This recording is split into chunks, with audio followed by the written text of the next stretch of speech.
I would describe the historical significance of the Gullah culture here in the Low Country and in South Carolina as extremely significant because you have this original culture originating right here. And the Low Country is so significant because this is the embarkation of West African and Central African people that make up the Gullah culture. That's Charleston, coming into the port of Charleston, and also the Sullivan's Island. So this is where 80% of West African and Central African people who were enslaved, this is where they came in. And also, it's significant because you have so many wonderful sea islands within the Low Country, and we were able to keep most of our Africanisms intact, most of our culture that we brought over from West Africa intact because of the isolation for so long. And I say isolation because we had very little interaction with others. Maybe in a plantation setting, especially here on St. Helena Island, you had very little white plantation owners that governed their plantations. They would have overseers that were enslaved people, taskmasters that were also enslaved people. And with that, it served, these islands, areas without bridges, served as like an incubator to keep a lot of our culture intact. Another significant thing I would say would be the landscape and the environment. So very important. Even the subtropical climate that we have mimics identically to West Africa, the rice growing area of West Africa, and that's why we were handpicked from West Africa as rice growers to come over to that Gullah Geeche corridor and to specifically South Carolina and the Low Country to grow and cultivate rice, because the landscape, the waterways, the agriculture, and the subtropical climate are ideal for that.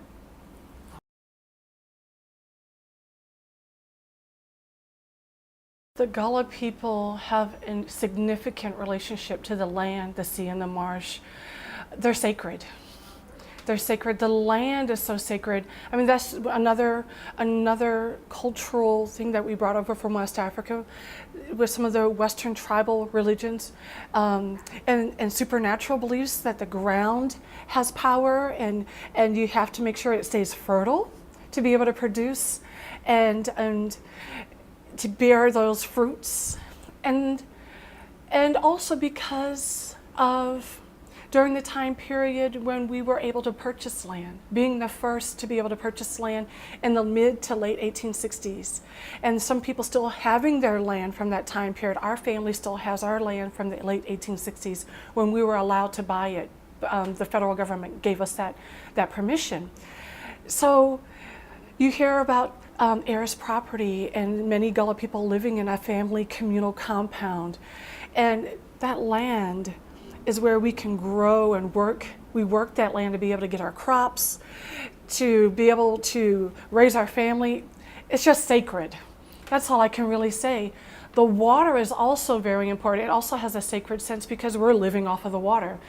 We're pretty self-sufficient and resilient people, but self-sufficient where we can grow the food, harvest it, have it for our families, have it for our communities. And the same with the water. Being able to have healthy water and healthy waterways to be able to pull that life force from the water and be able to sustain our families. I remember growing up on this island, my father taught us, we worked the land, we were farmers. I'm number 13 of 14 children. And he taught us that whatever we got from our crops, that we had to go and help the elders in our community who were no longer able to work the land and farm. So I remember getting crops, and even before we benefited from eating them, he's getting squash or corn or okra and putting them in bags, several bags, and we would drive around the island to people, elders, older people, and we're dropping them off on the doorstep if they're not there, or he's spending time with them, and he's showing us as children that we have to take care of one another, and it's really a community effort and a community responsibility. The marshlands are very important because I also remember my father would take some of that marsh and use it as fertilizer for our crops. That's something that happened during planning during the slavery era. And I don't hear of that happening anymore. But to being able to make sure that farmland is nourished and enriched, we would use some of that. One of the things on St. Helena Island that Penn Center has been integral with is that making sure that we have land protections so that there aren't a lot of development on St. Helena, even with golf courses, things like that, where you have the pesticides and runoff. Penn Center has been really integral in being a steward and standing up as an example in land preservation to make sure our waterways, our marshes, and our land can be cleansed so that we can continue to live off and benefit from what they are supposed to give to us. The food from the farm and the fishing from the waterways. Yeah, we have to be responsible.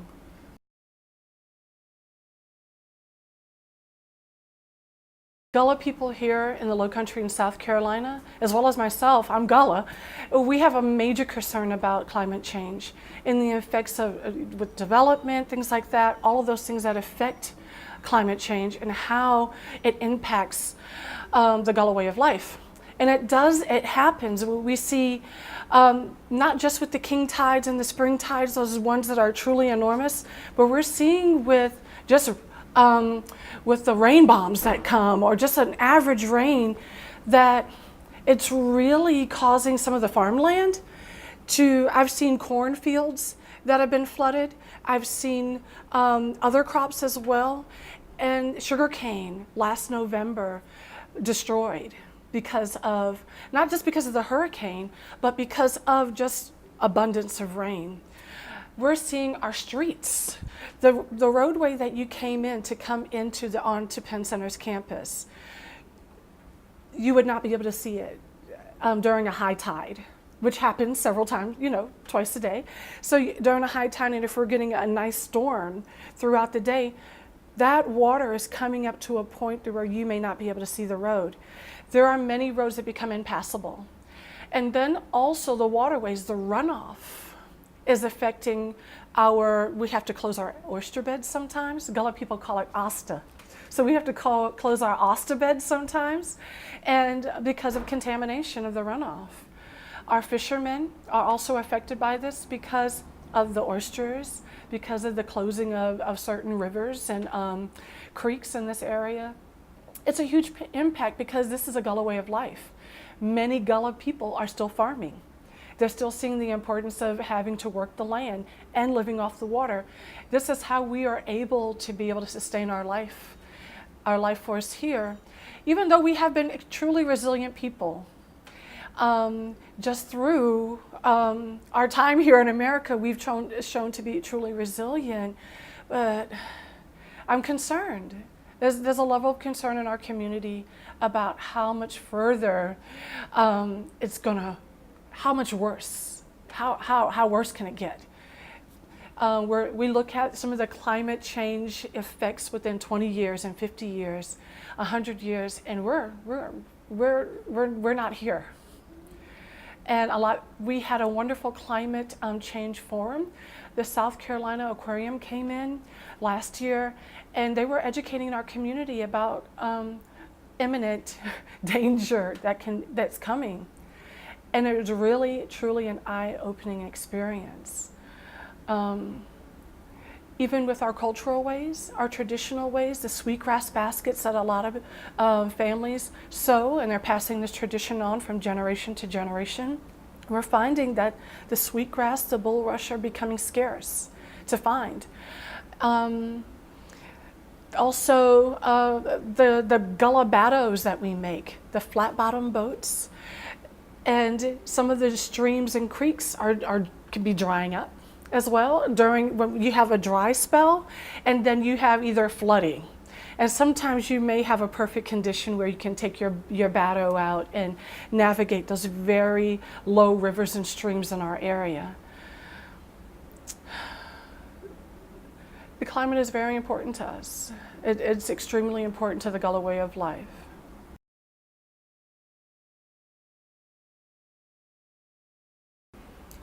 I would say that St. Helena Island and the Sea Islands have been so isolated for a significant amount of time. We didn't have our first bridge to this island until the late 1940s, mid to late 1940s. And that really was able to help keep our, like I said, keep our culture intact.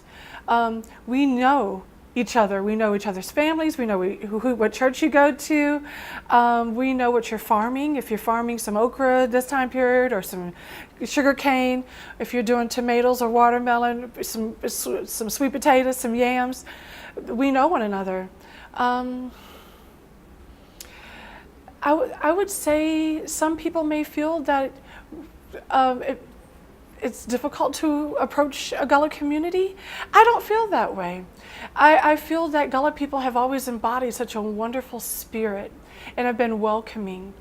The only thing that's been in isolation are our cultural ways. We've done that in isolation for so long.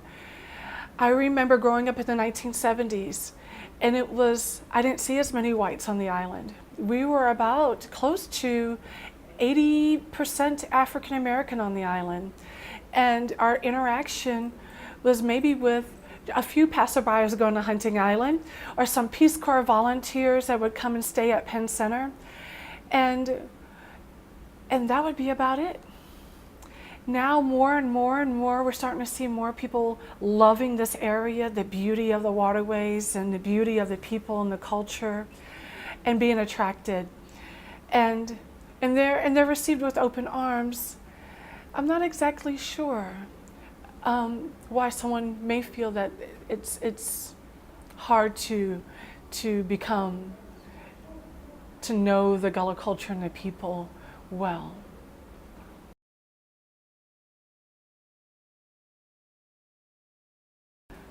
Gullah people have a deep connection with our environment, with our land, our waterways, and the marsh. You can see this in many of the festivals that we have celebrating. You see that in our daily lives through our farming, which some people, if you go driving around on this island now, and Hilton Head and other sea islands, you'll see someone's house, and right before you get to their house, they're using every inch near the road to make a farm. I see leaf lettuce, I see broccoli, I see tomatoes and watermelon and corn. You see this, and they may just be farming just for their families. They may be farming for community to help community members out, or they may be taking it to market to make money on the weekend on a farmer's market day. And you see people on the roadside with their fish and shrimp for sale and their crabs. You see Gullah families doing this on the side. This is their livelihood. This is a way for them to sustain their families in the community. And I just here on our grounds at Penn Center, we go out to our waterway, to our dock, and I see people catching stingray to support some of the local restaurants. I see them casting a net. I see them going and getting clams or oyster, the Gullah word for oyster. Some of that Gullah will come out.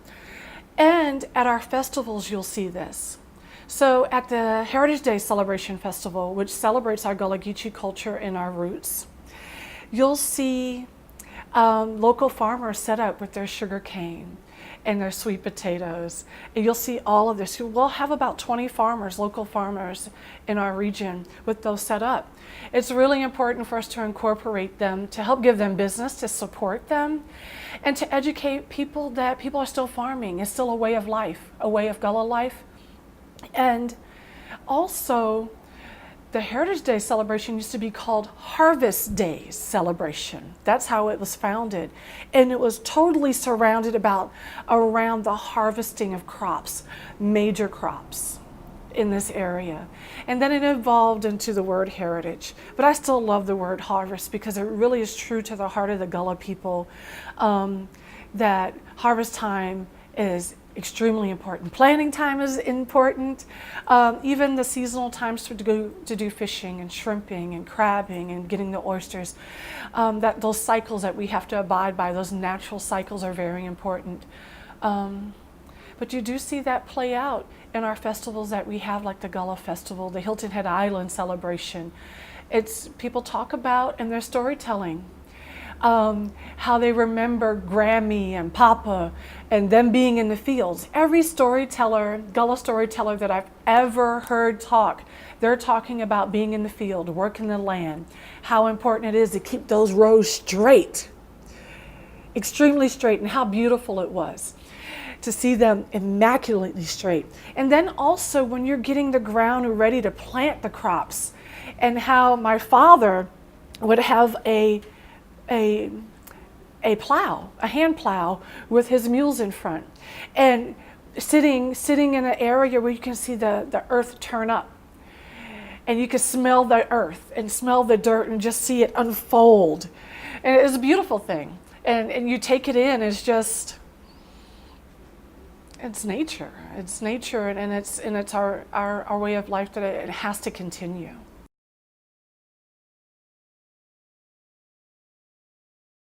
Some of my experiences growing up here on St. Helena Island, I'm number 13 of 14 children, and we work the land. Gullah people call it working the land, and it's just farming. And we grew every crop. Sweet potatoes. I remember my dad would get the little seedlings, the sweet potato slips, and I'd be in charge of poking the holes. No, he would poke the holes, and we would put the slips in because we were young. And the corn.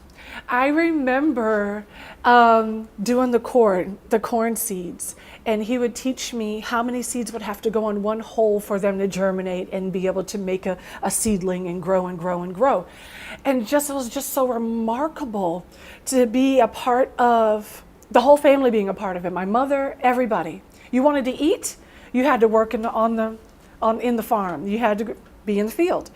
And I remember just putting those 3 seeds in there. And then my brother coming behind me and covering it with the earth. And then someone else coming behind and watering it because we didn't have an irrigation system.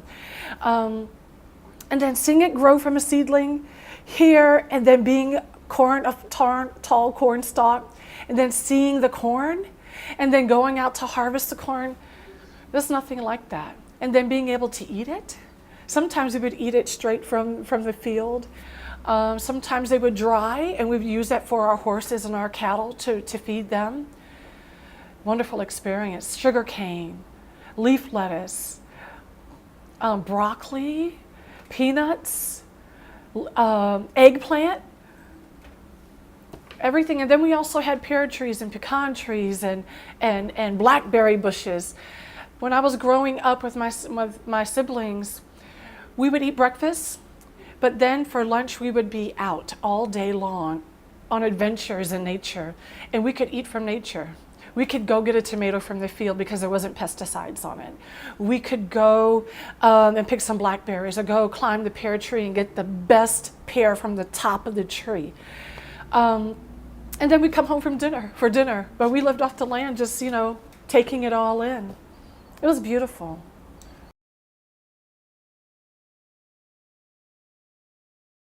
I do remember growing up, community was so very important, and not just on this island, but experiencing it as my parents would take us to the other low country islands and throughout South Carolina. I remember our community was centered around Penn Center. Penn Center seemed to be the hub, the epicenter for the Sea Islands and for St. Helena Island.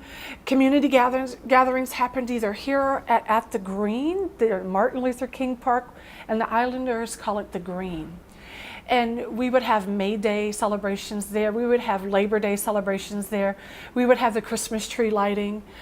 We would come together to Penn Center for community sings. Community sings are where we sing the traditional Negro spiritual songs that we traditionally sung through slavery and have carried them on through generation to generation to generation, and that's still happening today.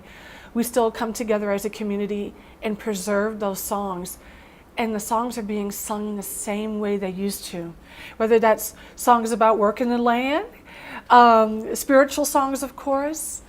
The sense of community is great. And as I said earlier, my father instilled that in us very, very early as children, that when you get those crops, or when you go out into the river and you get your fish and your shrimp, You had to share those with the elders of the community, the people that are highly significant and honored in our community, but may not be able to get out in the river anymore and may not be able to go into the field to work because of age limitations and physical limitations of that are onset by age. And he taught us very young that we have to give back. Yeah, that's the law. It's the law that you have to be able to give to the community in order to be able to receive.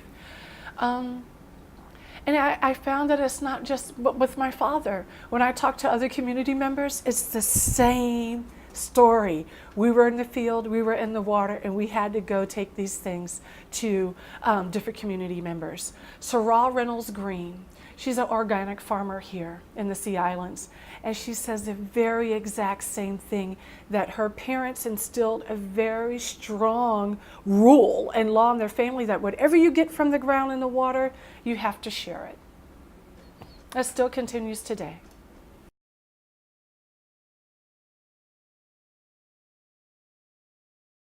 Just recently, we've been experiencing last year, and I'm seeing more and more and more, the effects of flooding at high tides during some storms, and not even significant storms, just a nice storm that comes in the evening because it's hot or during the day. I'm seeing the effects on farming with floods happening in fields. I'm just seeing it on accessibility on our roadways, being able to get to one community and not being able to get to another, and maybe the waterways being affected by that as well, the runoff from the streets, that storm water affecting our creeks and our rivers and our marshways, because the marshland is also where we're getting our clams, it's where we're getting our oysters, it's where we have to go to get into the river. Every so often I'm seeing this significant rise in flooding, whereas people are not able to go down that road anymore, whether it's a dirt road or a paved road. It's extremely difficult. Some roads are impassable. And I'm worried that it's going to continue to get worse.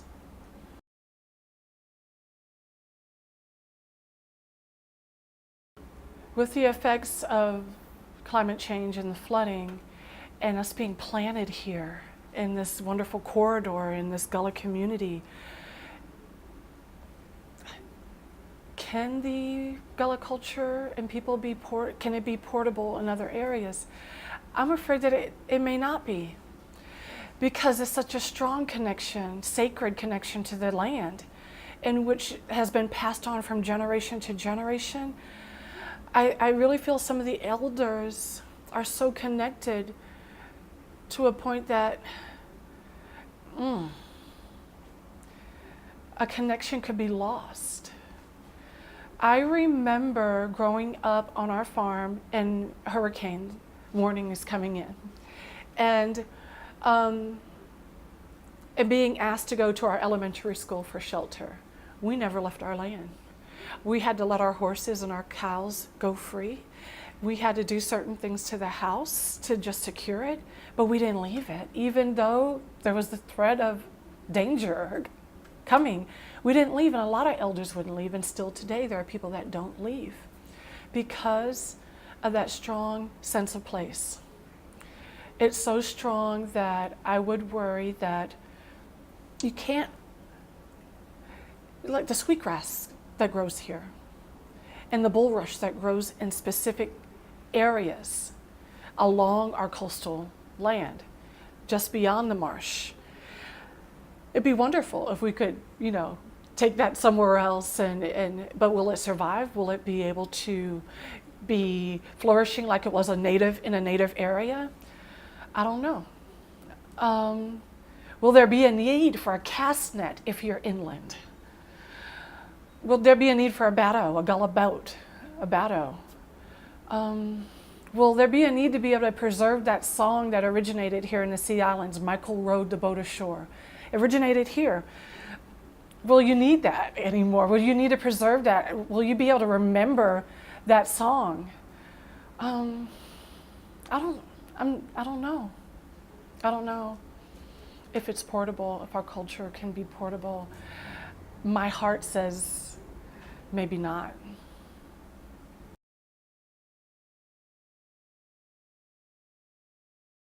The significance of the Gullah Geeche culture and community to South Carolina and the Low Country is significant, it's vital, because this is the embarkation site of the majority of people that were enslaved coming from West and Central Africa.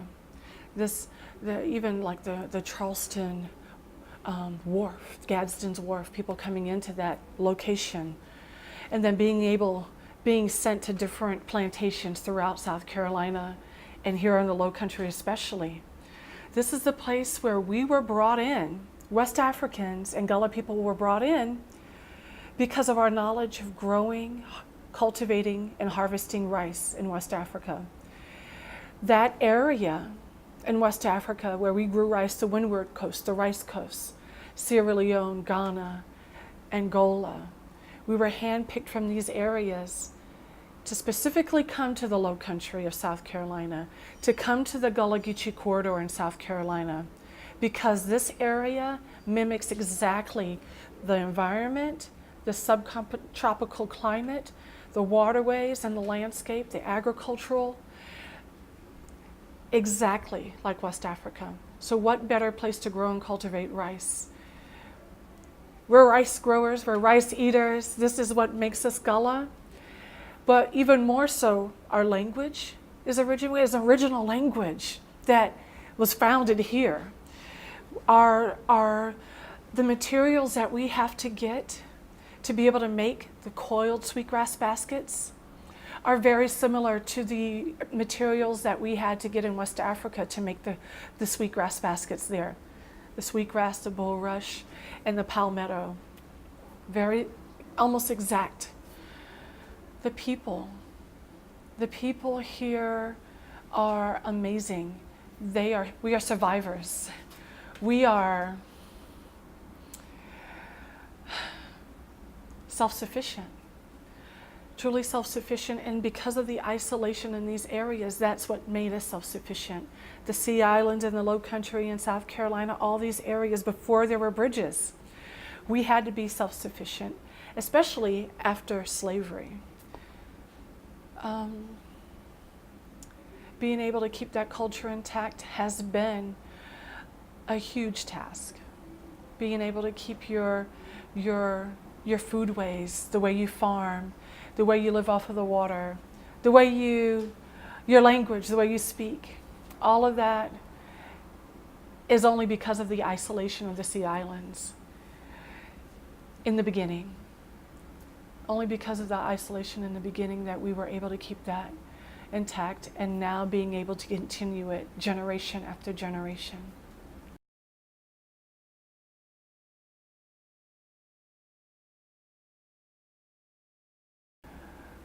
In my research and in my experience, I want to say our deep connection to the land is sacred because of where we came from West Africa. There's many different tribal religions and beliefs in West Africa at that time. And the earth had major significance, spiritual qualities. And it was so important that there would be ceremonies to make sure that the ground was fertile. Bringing that memory, bringing that knowledge over, and the Gullah people still having the memory, the generational memory, maybe the DNA memory of what took place in West, how we did things in growing and making sure the land was fertile. We brought that over, and that memory is still there. Being allowed to purchase land in the mid to late 1860s, being able to purchase your land right after being enslaved, that's so significant. Then being able to work the land and get these crops to sustain your family and your community, and passing this land on to your children and your children's children and keep it going. There's nothing more sacred than that. Any empirical evidence? I don't know if there's any concrete evidence that other than, you can still see people working the land today in their yards. If someone has a house, you can see a roadside or a small farm just a little ways away from their house or right in front of their house. There's still evidence of people still wanting and the need to work the land.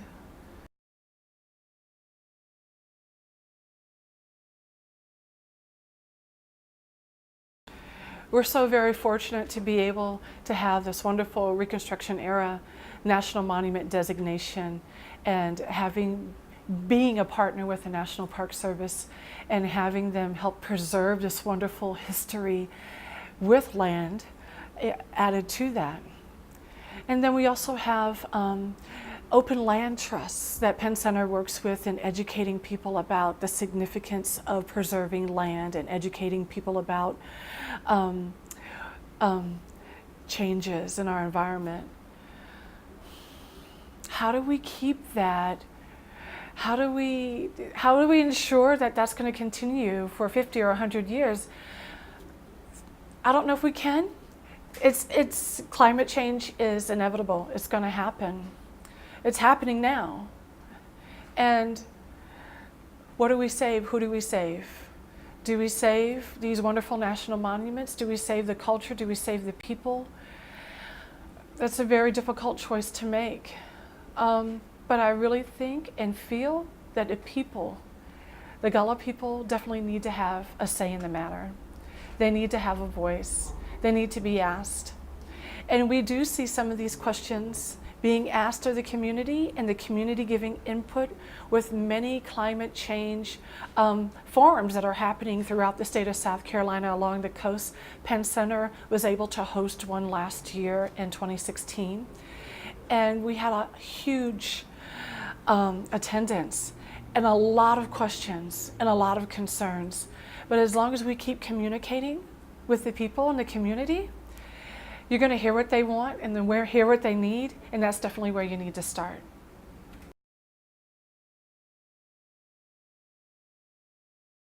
The essence of Gullah is a sacredness of the land, the sacredness of family, the family unit, being able to continue our traditions and passing that on to generation to generation to generation, continuing it. Yeah.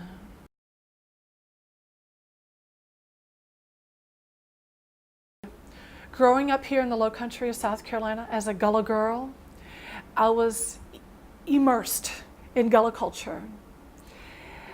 Then, I want to say 10 years later, we didn't really have the knowledge of what Gullah was and what Geeche is and what that meant.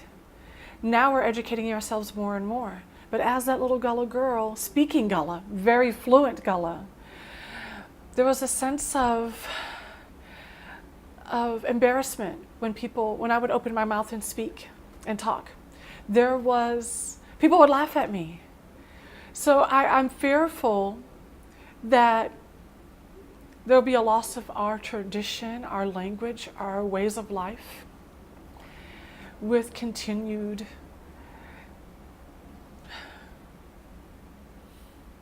there's going to be a loss to our culture. Places like Penn Center, places like Myrtle, places like the Avery, cultural organizations are going to have to do a lot to be able to continue to promote and preserve this way of life. The Gullah Geeche Corridor Commission has been tasked with a huge undertaking of making sure that happens, that we stay educated and preserving and promoting the Gullah Geeche culture. The one thing I'm afraid of losing is that land.